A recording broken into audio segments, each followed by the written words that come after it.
এবং এখানে যে গাছের আম ছিল সেই আম পেড়ে এই মহাপুরুষ স্বর্গীয় দেবু ঠাকুর মাকে আম পেড়ে খাওয়াইতেন।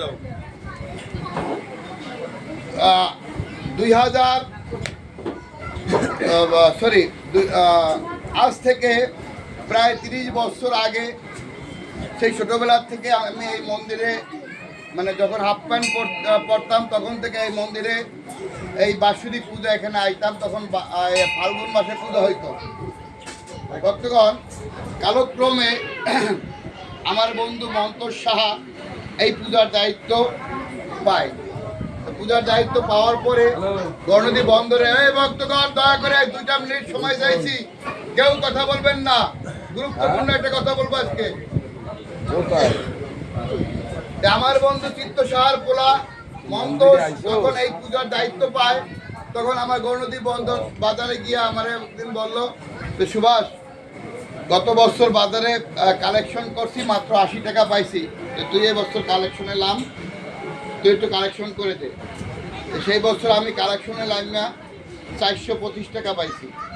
আজকের থেকে 30 বছর আগে, 90 সালের কথা।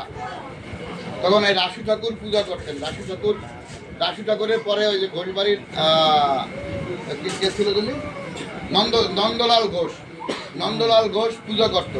নন্দলাল ঘোষ অসুস্থ হওয়ার পরেই মন্তসের উপর দায়িত্ব পড়ছে। মন্তসের উপর দায়িত্ব পড়ার পরে আমার কাছে গেল। আমি যে বছর মন্তসের সাথে কালেকশনে আনছি বাজার থেকে, সেই বছর 425 টাকা উঠছে। তখন 30 বছর আগের কথা, 425 টাকা আর এখন তো 1 লাখ টাকার সমান।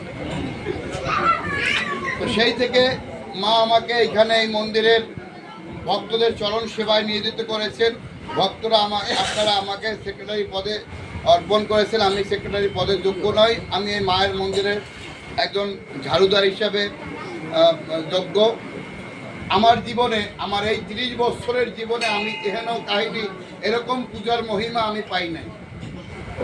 সেই সুদূর মরিশাস প্রবাসী আমার মামা তপন চন্দ্র দাস, এই তপন দাস আজকে থেকে 18 বছর আগে, আজকে থেকে 18 বছর আগে মরিশাস গিয়ে সে ব্যবসা বাণিজ্য করে। এই তপন মামা আমার আসছে বাংলাদেশে 8-9 মাস হয়েছে। এই তপন মামাকে মা স্বপ্নে দেখাইছে যে মায়ের পূজা তপন দিতেছে যে কোনো এক নদীর পাড়ে, পিছনে আমি বসা। ও আমাকে একদিন বললো যে মামা এই কাহিনী আমি মায়ের পূজার স্বপ্নে দেখছি, তুই পিছে বসা।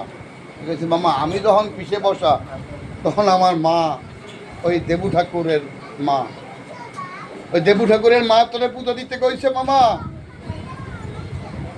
যাই হোক, এই আজকের এই পূজার ব্যবস্থা এই তপন করছেন। মা আমি আজকে পর্যন্ত আমি মায়ের দেখা পাই নাই। মার উপলব্ধি কিছু হয়তো হয়, এগুলো গোপন কথা। মা আমার তারা মা এই তপনকে কৃপা করে দর্শন দিয়েছেন। সেই পূজা আজকে আমি গত শনিবারকে বলছিলাম যে স্বপ্নাদিষ্ট পূজা, আমি ফেসবুকে প্রচার করেছি স্বপ্নাদিষ্ট পূজা। হয়তো আপনারা অনেক ভক্ত আছেন এখানে মন্দিরে আসেন, পূজা উপভোগ করেন, কীর্তন শ্রবণ করেন, কিন্তু মর্মে উপলব্ধি করেন না। আমার মা এখানে 3 বার, প্রতিদিন 3 বার যাতায়াত করেন, প্রতিদিন 3 বার, সকাল দুপুর কালী সন্ধ্যা। এই জাগ্রত প্রমাণ আছেন, অনেকেই এই সেই প্রমাণ আছেন। মায়েরা, বাবারা, আজকে এই ধন্য তপনের জন্য, এই ধন্য তপনের পরিবারের জন্য আমরা 1 মিনিট প্রার্থনা করে মায়ের ধ্বনি দিয়ে প্রসাদ খাবো। মা আমার জাগ্রত এখানে, আমার মায়ের মন্দিরে কেউ ফেরে না খালি হাতে, গ্যারান্টি কথা। জয় মা তারা,